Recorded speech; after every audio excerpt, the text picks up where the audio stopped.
Episode 299. Arun ஜனனியுடன் சண்டை போட ஒப்புக்கொண்டது அங்கிருந்த அனைவருக்கும் பேரதிர்ச்சியாக இருந்தது. அங்கிருந்த அனைவரும் அருண் தவறான முடிவு எடுத்துவிட்டான் என்று அவனை திட்டிக் கொண்டிருந்தார்கள். அப்போது ஆதன் மற்றும் பாலன் தான் அருண் வெற்றி பெறுவான் என்று முழுவதுமாக நம்பிக்கையோடு இருந்தார்கள். அப்போது ஜனனி தனது சக்தியை எடுத்து அருணை நோக்கி கோபமாக தாக்கினாள். அதை பார்த்த அருணும் அவனது சக்தியை எடுத்து தாக்கினான். இரண்டு மாபெரும் சக்தியும் ஒன்றுக்கொன்று வந்து மோதிக்கொண்டது.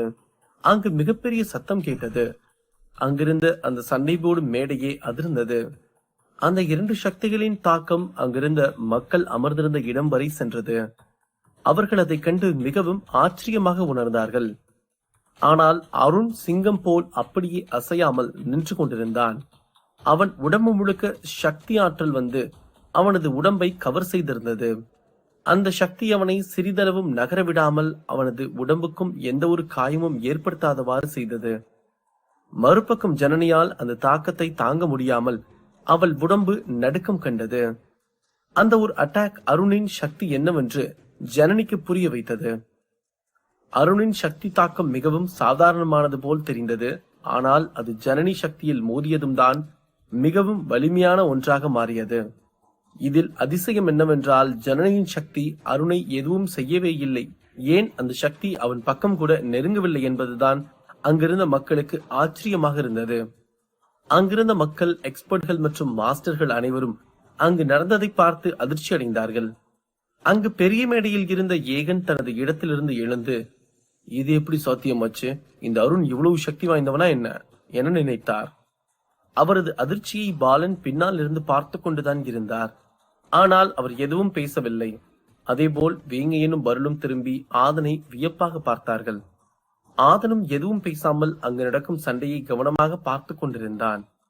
அப்போதும் அங்கிருந்த மக்கள் அந்த அட்டாக்கை அருண் சமாளித்ததை பார்த்து பாராட்டாமல், முதல் அட்டாக் ஜனனி ரொம்ப சாதாரணமான அட்டாக்கை பயன்படுத்திட்டா போல, அதனாலதான் அதை அருண் ஈஸியா தடுத்து நிறுத்திட்டான். இதுக்கப்புறம் ஜனனி அருணை சும்மா விட மாட்டா பாருங்க என்று கலந்து பேசிக் கொண்டிருந்தார்கள். அதே போல்தான் அங்கிருந்த சில எக்ஸ்பர்ட்களும் நினைத்தார்கள். மேலும் சிலர், இல்ல இப்போ ஜனனி பயன்படுத்தின இந்த அட்டாக்கு சாதாரண அட்டாக்கே இல்ல, அப்போ அருணும் பலம் வாய்ந்த வீரன் தான், அது இந்த முதல் அட்டாக்ல இருந்தே புரிஞ்சுக்க முடியுது என்று கலந்து பேசிக் கொண்டிருந்தார்கள். இப்படி மக்களும் சரி எக்ஸ்பர்ட்களும் சரி ஆங்காங்கே மாறி மாறி பேசிக் கொண்டிருந்தார்கள். அங்கிருந்த மாஸ்டர்களும் அந்த சண்டையை மும்முரமாக பார்க்க ஆரம்பித்தார்கள். அப்போது ஜனனி அருணை பார்த்து, உன் சக்தியும் நல்லா இருக்கு அருண், இருந்தாலும் இப்போ நான் பண்ண போற அட்டாக்க முடிஞ்சா தடுத்து பாரு என்று சவால் விட்டாள். ஜனனி அருணிடம் பேசிவிட்டு அவனை பார்த்து 2 அடி முன்னால் வைத்தாள். அப்போது அவளது ஆற்றல் சக்தி அவளது உடம்பிலிருந்து வேகமாக வெளியே வந்து அவளை அப்படியே மேலே பறக்க வைத்தது. அப்போது வானத்தில் இருந்து 2 சக்தி வந்தது. அதை பார்த்து அங்கிருந்த மக்கள் அனைவரும் வியந்து போய் வாயை திறந்து கொண்டு பார்த்து கொண்டிருந்தார்கள். அந்த 2 சக்திகளும் ஜனனி ஒரு சக்தியாக மாற்றி அதை அப்படியே அருணை நோக்கி தாக்கினாள். அது மிகவும் வலிமையானதாகவும் வேகமாகவும் அருணை நோக்கி சென்றது. அது செல்லும் வழியெல்லாம் நிலம் அதிர்ந்தது. அப்போது அந்த அட்டாக்கை பார்த்த அங்கிருந்த எக்ஸ்பர்ட்கள், இந்த அட்டாக் இதுக்கு முன்னாடி வந்த அட்டாக்கை விட 2 மடங்கு அதிக சக்தி உள்ள அட்டாக், இதுல இருந்து அருண் தப்பிப்பாங்கிறது சந்தேகம்தான் என்று கூறினான். அந்த அட்டாக் அருண் மீது பட்டால் அவன் இறந்து போவதற்கு கூட வாய்ப்பிருக்கிறது என்று அங்கிருந்த மக்கள் அனைவரும் கலந்து பேசிக் கொண்டிருந்தார்கள். அத்துடன் பெரிய மேடையில் இருந்த தணிகைநாதன் தனது வம்சத்து சக்தி வாய்ந்த வீராங்கனையான ஜனனி ஒரு வீரனை தனது அட்டாக்கில் கொல்லப் போகிறாள் என்று மிகவும் சந்தோஷத்துடன் பார்த்து கொண்டிருந்தார். சயகன் வம்சத்து பெண்கள் படையில் ஜனனி சிறந்த வீராங்கனையாகும். அவளை பார்த்தால் அந்த வம்சத்து ஆண்களே அவளுடன் பயிற்சி சண்டை போட மிகவும் பதட்டமடைவார்கள். இப்போது டாப் 8 இடத்தில் ஒருவளாக ஜனனி வந்து விட்டாள். அவளது சக்தி ஆற்றல்களை பார்க்கும்போது இவள் மேலும் டாப் 5க்கு வர வாய்ப்பிருக்கிறது என்று தணிகைநாதன் எண்ணிக்கொண்டிருந்தார். அது மட்டுமின்றி தணிகைநாதன் ஜனனிக்கு அருண் இணையான எதிராளி இல்லை என்று எண்ணிக்கொண்டிருந்தார். அத்துடன் அவன் தேவையில்லாத வார்த்தைகளை கொடுத்துவிட்டு இப்போது உயிரை விட போகிறான் என்று அனைத்து மாஸ்டர்களும் எண்ணிக்கொண்டிருந்தார்கள். ஏனென்றால் அங்கிருக்கும் மாஸ்டர்களும் ஜனனியின் சண்டையைத்தான் பார்த்திருக்கிறார்கள். அவர்கள் அருணின் சண்டையை பெரும்பாலும் பார்த்ததில்லை என்பதுதான் உண்மையாகும். அப்போது அங்கிருந்த எக்ஸ்போர்ட் ஒருவன், இந்த ஜனனியோட சக்தி ரொம்ப சக்தி வாய்ந்த ஒண்ணு, இதுல இருந்து அருண் தப்பிக்கிறதே ரொம்ப சிரமமான விஷயம், அப்படி அவன் தப்பிக்கலைன்னா அந்த சக்தியையும் அவனால தாங்க முடியாதுன்னு நான் நினைக்கிறேன் என்று கூறினான். அதை கேட்டு அவனை சுற்றியிருந்த அனைவரும் ஆமென தலை இசைத்தார்கள். ஜனனியின் சக்தியை பார்த்த பருள், ஆதன், எனக்கு என்னமோ இந்த சக்தி அருண் தாங்குவான்னு கொஞ்சம் கூட நம்பிக்கை இல்லடா. பாவண்ட அருண் இந்த சக்தி பட்டதும் என்னவாக போறானோ என்று பதட்டத்துடன் கூறினாள். இல்ல பொருள், அவ்வளவு ஈஸியாலாம் அருண் சாக மாட்டான். அவ்வளோ ஏன், அவனெல்லாம் ஜனனியால அவ்வளவு சீக்கிரம் ஜெயிக்கவே முடியாது. நீ பொறுமையா வெயிட் பண்ணி பாரு என்று கூறினான் ஆதன். அதை கேட்டு வேங்கையனுக்கும் பருளுக்கும் அதிர்ச்சியாக இருந்தது. இருப்பினும் அங்கு என்னதான் நடக்கப் போகிறது என்று இருவரும் மும்முரமாக பார்த்து கொண்டிருந்தார்கள். அதன் பிறகு பருளும் ஆதனிடம் ஏதும் பேசவில்லை. ஆனால் அந்த பெரிய மேடையை சுற்றியிருந்த எக்ஸ்பர்ட்கள் அனைவரும் ஆதனை முகம் செலுத்திக் கொண்டு பார்த்தார்கள். இந்த ஆதன் என்ன உளறிக்கிட்டு இருக்கான், அங்க அந்த அருண் சாக போறான், ஆனா இவன் என்னடானா அருணை ஜெயிக்கிறதே சிரமம் சொல்லிட்டு இருக்கான் என்று கலந்து பேசிக் கொண்டிருந்தார்கள். அப்போது அந்த பக்கம் மிகப்பெரிய சத்தம் கேட்டது. அங்கிருந்த அனைவரும் திரும்பி அந்த சத்தம் வந்த திசையை நோக்கி பார்த்தார்கள். அப்போது ஜனனி அந்த சக்தியோடு சேர்ந்து தனது மற்றொரு சக்தியும் இணைத்து அருணை கொன்றே ஆக வேண்டும் என்று எண்ணி தாக்கினாள். அதை பார்த்ததும் அருண் ஏதும் செய்யாமல் அப்படியே நின்று கொண்டிருப்பதை பார்த்த ஜனனிக்கு குழப்பம் ஏற்பட்டது. டே, நீ மட்டும் இந்த அட்டாக்க நகராம உடைச்சு காட்டு பார்க்கலாம் என்று கூறிவிட்டு வஞ்சகமாக சிரித்தாள். ஏனென்றால் அவளது சக்தி அருணின் மீது பட்டால் அருண் உடம்பு வெடித்து சுக்குநூறாக சிதறும் என்பதால் தான் ஜனனி அருணை பார்த்து இப்படி ஒரு சவால் விட்டாள். அதை கேட்ட அருண் சிறு புன்னகை செய்துவிட்டு அந்த சக்தியை பார்த்து கொண்டே இருந்தான். அப்போது அவனது உடம்பிலிருந்து ஒரு சக்தி ஆற்றல் வந்து அவனது உடம்பை கவர் செய்தது. ஜனனி அந்த கத்தியும் அருண் எந்த ஒரு பயமுமின்றி அப்படியே நின்று கொண்டிருந்தான். அப்போது அந்த இரண்டு சக்தியும் வந்து அருணின் மீது மோதியது. அது அவனை சுற்றியிருந்த சக்தியாற்றல் மீது பட்டு தெரித்து போய் விழுந்தது. அதை பார்த்த ஜனனி, இது எப்படி சாத்தியமாச்சு என்று நினைத்து பேரதிர்ச்சியுடன் பார்த்து கொண்டிருந்தாள். ஏனென்றால் அருணின் டிஃபெண்டிங் ஆற்றல் இவ்வளவு வலிமையான ஒன்றா என்று ஜனனிக்கு பேரதிர்ச்சியாக இருந்தது. அங்கிருந்த மக்கள், எக்ஸ்பர்ட்கள் மற்றும் மாஸ்டர்கள் அனைவரும் திகைத்து போய் அவர்களது இடத்திலிருந்து எழுந்து நின்று அருணை அதிர்ச்சியுடன் பார்த்து கொண்டிருந்தார்கள். அப்போது அந்த பெரிய மேடையில் பாலன் மற்றும் சாத்தனாரும் மேடைக்கு கீழ் ஆதனும் தான் கம்பீரமாக அமர்ந்திருந்தார்கள். அங்கு நடந்ததை பார்த்த தணிகைநாதனுக்கும் ஏகனுக்கும் இதயத்தில் இடி விழுந்தது போல உணர்ந்தார்கள். அங்கு நடந்த விஷயத்தை அந்த இருவராலும் நம்பவே முடியவில்லை என்பதுதான் உண்மையாகும். இந்த பாதுகாப்பு ஆற்றலைத்தான் அருண் தயாளனுடன் சண்டை போடும் போதும் பயன்படுத்தினான். ஆனால் அதைவிட இது மிகவும் வலிமை வாய்ந்த ஒரு ஆற்றல் சக்தியாகும். அதனால்தான் அந்த பாதுகாப்பு சக்தி மீது பட்டு அந்த சக்தி சுக்குநூறாக வெடித்து சிதறியது. அப்போது பருளும் வேங்கையினும் திரும்பி ஆதனை வியப்பாக பார்த்தார்கள். ஏனென்றால் அங்கிருந்த அனைவரும் அருணுக்கு எதிராக பேசும்போது ஆதன் மட்டும்தான் அருண் மீது முழு நம்பிக்கை வைத்து சொன்னான். அதே போல்தான் அந்த இரண்டு சக்திகளையும் தனது எந்த சக்தியும் இல்லாமல் அருணும் அடித்து துவம்சம் செய்தான். இதை பார்த்த பருளுக்கும் வேங்கையனுக்கும் மிகவும் ஆச்சரியமாக இருந்தது. அப்போது ஆதன் தனது கால் மீது கால் போட்டு ஒரு சிரிப்பு சிரித்துக் கொண்டு அந்த சண்டையை பார்த்து கொண்டிருந்தான். அருண் ஒரு போரில் நிற்கும் யானை போல கம்பீரமாக உயர்ந்து நின்று கொண்டிருப்பது போல் உணர்ந்தாள் ஜனனி. அருண் தனது மனநிலையும் சரி, உடல் பலத்தையும் சரி சரிசமமாக வைத்திருந்ததால் மட்டும்தான் இந்த சம்பவம் சாத்தியமாகும். அதனால்தான் அருண் எந்த ஒரு பதட்டமும் இல்லாமல் அந்த சக்தியை பார்த்து கொண்டே அந்த இரண்டையும் நிலைப்படுத்தி வைத்திருந்தான். அப்போது அருண் ஜனனியை பார்த்து, என்ன ஜனனி, நீ சொன்ன மாதிரியே நான் எதுவும் பண்ணாம ஜெயிச்சிட்டனா என்று கேட்டான். அதை கேட்டு ஜனனிக்கு கன்னத்தில் அறை விழுந்தது போல இருந்தது. அப்போதுதான் ஜனனிக்கு முதல் முறையாக அருணை பார்த்து பதட்டம் ஏற்பட்டது. இருப்பினும் அதை அவள் வெளியே காட்டிக் கொள்ளாமல் மீண்டும் ஒரு சக்தியை எடுத்து அருணை நோக்கி தாக்கினாள். உன் டிஃபெண்டிங் பவர் நல்லாதான் இருக்கு அருண், இப்போ இந்த அட்டாக்ல இருந்து தப்பிச்சு காட்டு பார்க்கலாம் என்று மீண்டும் சவால் விட்டாள் ஜனனி. அதை கேட்டு அருண் சிறு புன்னகை செய்துவிட்டு, இல்ல நீ என் டிஃபெண்டிங் சக்தியை பார்த்துட்ட, இப்போ என் அட்டாக்கிங் திறமையை பார்த்துடு என்று கூறிவிட்டு தனது கையை வேகமாக வானத்தை நோக்கி உயர்த்தினான். அப்போது வானத்தில் இருந்து 3 இடி வந்து ஜனனியின் சக்தியை உடைத்தெறிந்தது. அதை பார்த்த ஜனனிக்கு மிகவும் அதிர்ச்சியாக இருந்தது. இது சும்மா ட்ரெய்லர் தாமா, இப்ப பாரு நம்ம அட்டாக்க என்று கூறிவிட்டு கண்களை மூடி நின்றான் அருண். அப்போது அருண் உடம்பிலிருந்து ஒரு விதமான திரவியம் வெளியே வந்தது. அதிலிருந்து ஆயுதம் எடுத்து ஜனனியை நோக்கி எறிந்தான். அந்த ஆயுதம் அவனது பலம் வாய்ந்த சுத்தியல் தான். அதை பார்த்த ஜனனி, இந்த சுத்தியல தான் இவன் பெரிய சக்தின்னு சொன்னானா என்று ஏளனமாக நினைத்துக் கொண்டிருந்தாள். அப்போது அந்த சுத்தியல் ஜனனியை நெருங்க நெருங்க மிகவும் பெரிதாக மாறியது. அதை பார்த்த ஜனனிக்கு உடம்பெல்லாம் நடுங்க ஆரம்பித்தது.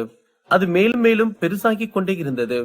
அப்போது ஜனனி தனது பாதுகாப்பு சக்தியை எடுத்து தடுத்து நிறுத்தி விடலாம் என்று எண்ணிக்கொண்டிருந்தாள்.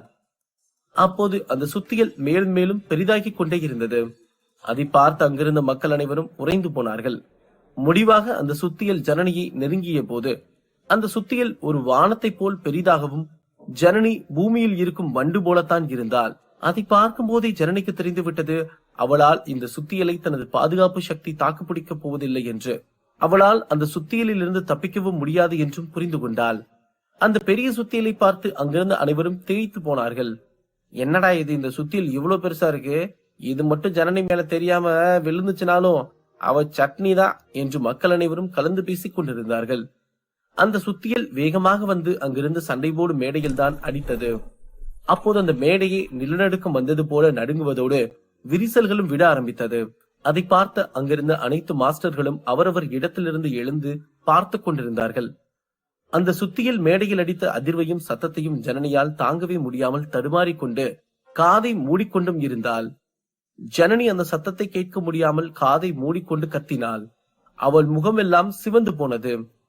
அப்போது அங்கிருந்த எக்ஸ்போர்ட் ஒருவன், நம்ம தான் அருணை தப்பு கணக்கு போட்டுட்டோம், அவன் சக்திக்கு முன்னாடி ஜனனியால தான் நிக்க முடியாதுரா, உண்மையாலும் ஆதம் சொன்னதுதான் சரி, அருணை ஜனனியால கொல்றது இல்ல, ஜெயிக்கிறது கூட சிரமம்தான், அருண் உண்மையாலுமே ஒரு மாவீரன் தான் என்று கூறினான்.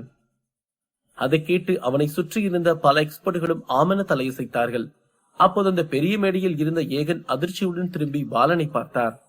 அப்போது பாலன் எந்த ஒரு ஆச்சரியமும் இல்லாமல் அவரது இடத்தில் அமைதியாக அமர்ந்து அந்த சண்டையை பார்த்து கொண்டிருந்தார். அவர் ஏகனை சற்றும் கண்டுகொள்ளவே இல்லை. அப்போது ஏகன் தணிகைநாதனை பார்த்து, இது எப்படி மாஸ்டர் சாத்தியம், என்னால் இதை நம்பவே முடியல மாஸ்டர் என்று பேசிக்கொண்டே இருந்தார். தணிகைநாதன் ஏதும் பேசாமல் அப்படியே உறைந்து போய் நின்று கொண்டிருந்தார். அதை பார்த்த ஏகன் பேசுவதை நிறுத்திவிட்டு அந்த சண்டையில் ஜனனிக்கு என்னவாக போகிறது என்று பார்த்து கொண்டிருந்தார். அருண் ஜனனியை பார்த்து, என்ன ஜனனி, இன்னைக்கு யாரோ எனக்கு மரணத்தை பரிசா தரேன்னு சொன்னாங்க, ஆனா இங்க இருந்து தப்பிச்சா போதும்னு அங்கேயும் இங்கேயும் தடுமாறிட்டு இருக்காங்க என்று கிண்டலாக கேட்டான். அதை கேட்டு ஜனனிக்கு மறு கன்னத்திலும் அறை விழுந்தது போல இருந்தது. அவள் எதுவும் பேசாமல் அந்த சுத்தியலில் இருந்து எப்படி தப்பிப்பது என்று யோசித்துக் கொண்டிருந்தாள். அந்த சுத்தியலை வைத்து அருண் ஜனனியை கொல்ல வேண்டும் என்று எண்ணவில்லை. அவன் அதற்கு பதிலாக வேறு ஒரு திட்டம் வைத்திருந்தான். அப்போது வேங்கையின் ஆதனை பார்த்து, மச்சான் என்னடா அருண் ஜனனியை கொல்லாம இருக்கான், அவன் நினைச்சா கண்ணிமிக்கிற நேரத்துல அவளை கொல்ல முடியும்ல, அப்புறம் எதுக்கு பேச்சுவார்த்தை நடத்திக்கிட்டு இருக்கான் என்று குழப்பத்துடன் கேட்டான். அதை கேட்டு ஆதன் சிறு புன்னகை செய்துவிட்டு அருணை பார்த்தான். அருண் திரும்பி ஆதனை பார்த்து சிறு புன்னகை செய்தான். அப்போது ஆதன் வேங்கையினை பார்த்து, நீ சொல்றது உண்மைதான் மச்சான், ஆனா அருண் வேற ஒரு திட்டம் வச்சிருக்கான் என்று கூறினான். அதை கேட்ட வேங்கையின் குழப்பத்துடன் ஆதனை பார்த்து கொண்டிருந்தான். ஆதனும் அருணும் ஒருவரை ஒருவர் பார்த்து சிரித்துக் கொண்டார்கள். அருணின் திட்டம் என்னவாக இருக்கும், ஆதனும் அருணும் ஏன் சிரித்துக் கொண்டார்கள், அடுத்தடுத்து கதைக்களத்தில் காத்திருக்கும் விறுவிறுப்பான நிகழ்வுகள் என்ன? எபிசோட் 300. அருண் தனது சுத்தியல் சக்தியால் ஜனனியை பதட்டமடைய வைத்ததோடு அவளை அந்த சண்டை போடும் மேடையில் தடுமாறவும் வைத்துக் கொண்டிருந்தான். அப்போது வேங்கையின் ஆதனை பார்த்து ஒரு குழப்பமான கேள்வியை கேட்டான். அப்போது ஆதனும் அவனுக்கு ஒரு பதில் சொல்லிவிட்டு அருணை பார்த்தான். அருணும் ஆதனை பார்த்தான். இருவரும் சிரித்துக் கொண்டிருந்தார்கள். அதை பார்த்த வேங்கையன், என்ன மச்சான், அருண் உன்னை பார்த்து சிரிச்சுக்கிட்டு இருக்கான், நீயும் அவனும் ஃப்ரெண்ட்ஸா என்ன என்று கேட்டான். அப்போது ஆதன் பல மாதங்களுக்கு முன்பு நடந்த விஷயத்தை நினைவுபடுத்தி பார்த்தான். அது ஆதன் அரசபுரத்து போட்டி முடிந்து வந்ததும் அவனுக்கு நன்னன் மற்றும் தருண் விரோதிகளாக மாறியதால் அவன் தனது சக்தியை வலுப்படுத்திக் கொள்ள வேண்டும் என்று எண்ணிக்கொண்டு மதுரு அகாடமி மலையில் முதல் எக்ஸ்பர்ட் லெவல் சக்தியை மேக்சிமம் செய்ய சென்றிருந்தான். அந்த காட்டில் 3 நாட்கள் தியானம் இருந்து நிறைவு பெற்றான். அன்று மாலையே அவனது தியானம் முடிவுக்கு வந்துவிட்டது. அன்று கூட சோமன் ஆதனை இரவில் தேடி வந்து இருவரும் ஒன்றாக பேசிக்கொண்டு அங்கிருந்து அவனது அறைக்கு சென்றார்கள். அதில் அந்த மலையில் இருந்து இரவுக்குள் அருணும் ஆதனும் ஒருமுறை தற்செயலாக முதன்முறையாக சந்தித்தார்கள். அன்று அங்கு என்ன நடந்தது என்றால், ஆதன் அவனது தியானத்தை முடித்துவிட்டு சற்று நேரம் அந்த மரத்தின் அடியில் அமைதியான இடத்தில் இருந்து விட்டு செல்லலாம் என்று எண்ணினான். அப்போது அந்த பக்கம் காட்டுக்குள் இருந்து மிகப்பெரிய சத்தம் ஒன்று ஆதனுக்கு கேட்டது. அதை கேட்டதும் ஆதன் வேகமாக எழுந்து சென்று அந்த காட்டுக்குள் இருந்து என்ன சத்தம் என்று பார்ப்பதற்கு சென்றான். ஏனென்றால் அந்த இடத்தில் எப்போதும் தியானம் செய்யத்தான் வீரர்கள் வருவார்கள். அங்கு இப்படி சத்தம் கேட்டது ஆதனுக்கு அதிர்ச்சியாக இருந்தது. அங்கு சென்று பார்த்தான். அப்போது அங்கு ஒரு வீரன் 2 டீமானிக் பீஸ்டுகளுடன் சண்டை போட்டுக் கொண்டிருந்தான். அந்த வீரன் தான் அருண். அப்போது ஆதன் அவனை காப்பாற்றலாம் என்று சென்றான். அப்போது அருண் தனது சுத்தியலை ஓங்கி அந்த பீஸ்டை தலையோடு அடித்தான். அந்த டீமானிக் பீஸ்ட் தலை சுற்றி அங்கேயே விழுந்து இறந்தது.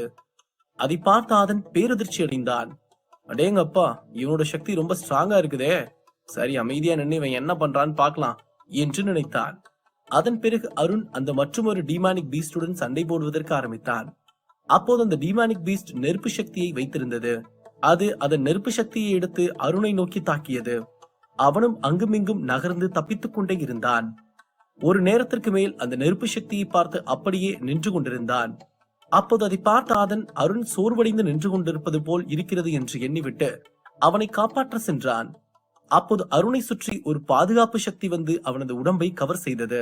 அந்த நெருப்பு வந்து அந்த சக்தியில் பட்டு தெரித்து விழுகும் போது அதில் சிறு துகள்கள் ஆதனின் மீதும் பட்டது. ஆதன் அந்த நெருப்பு துகள்கள் பட்டு தெரித்து போய் விழுந்தான். அப்போதுதான் அருண் ஆதனை முதலாக பார்த்தான். அவன் பார்த்ததும் அந்த டீமானிக் பீஸ்ட் ஆதனை கொல்ல சென்றது. ஆதன் நெருப்பு துகள்கள் பட்டு காயங்களுடன் இருந்ததால் அவன் அந்த டீமானிக் பீஸ்டை பார்த்து தரையிலிருந்து பின்னால் நகர்ந்து கொண்டேதான் இருந்தான். அதை பார்த்த அருண் வேகமாக தனது சுத்தியலை எடுத்து ஒரு சுத்தி அந்த பீஸ்டை நோக்கி தாக்கினான். அப்போது அந்த சுத்தியல் அந்த பீஸ்டின் மீது பட்டு அந்த பீஸ்ட் காட்டுக்குள் சென்று விழுந்தது. அந்த சுத்தியல் பீஸ்டின் வயிற்றில் பட்டதால் அதனால் மீண்டும் எழுந்திருக்க முடியாமல் தத்தளித்துக் கொண்டிருந்தது. அப்போது அருண் வேகமாக சென்று ஆதனை பார்த்து கை கொடுத்து தூக்கிவிட சென்றான். அப்போது ஆதன் அருணை பார்த்து அவனது மின்னல் ஈட்டியை எடுத்துவிட்டு அப்படியே தரையிலிருந்து மேலே எழுந்தான். அதை பார்த்த அருண் திகைத்து போனான். அப்போது அருணுக்கு பின்னால் மற்றொரு பீஸ்ட் வந்து விட்டது. அதை அடிக்கத்தான் ஆதன் தனது மின்னல் ஈட்டியை எடுத்தான். அவன் அருணை அந்த பக்கம் தள்ளிவிட்டுவிட்டு அந்த புதிதாக வந்த டீமானிக் பீஸ்டுடன் சண்டை போட்டு அதை கொன்றான்.